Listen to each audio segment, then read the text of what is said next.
The concept of pure plant life, which encompasses genetically modified organisms, GMOs, that are engineered to produce health benefits without side effects, emerged from the late 1970s, when scientists first began exploring genetic modification techniques.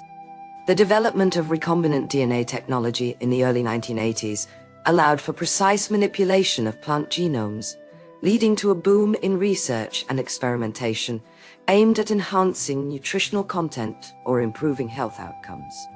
One notable example is golden rice, which was created by inserting genes from daffodils into rice plants to produce beta-carotene, essential for vitamin A synthesis.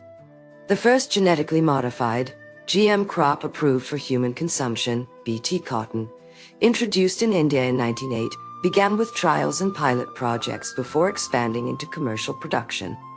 Since its inception, the debate over GMOs has centered on their safety and efficacy, drawing criticism from environmental groups concerned about potential ecological impacts. Nonetheless, proponents argue that GM crops can mitigate malnutrition, improve yields under harsh conditions, or reduce pesticide use. For instance, a 2018 study found that insect-resistant beetroot in India increased yield by an average of 25% compared to conventional methods without increasing pesticide usage.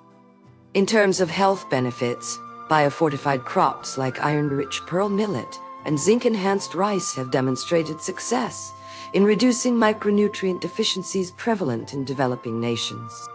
Despite significant economic impacts on agricultural sectors globally, concerns persist regarding biodiversity loss and the creation of superweeds due to over-reliance on GM technology.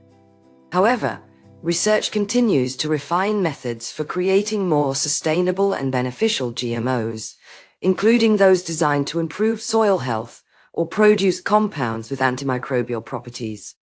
By 2050, it is estimated that around half of all global food production will incorporate some form of genetic modification, driven by technological advances and increasing pressures on agricultural productivity in the face of climate change and population growth. As AI tools aid in identifying optimal gene targets for specific traits, we can expect further advancements in GMO development aimed at addressing complex health challenges facing humanity.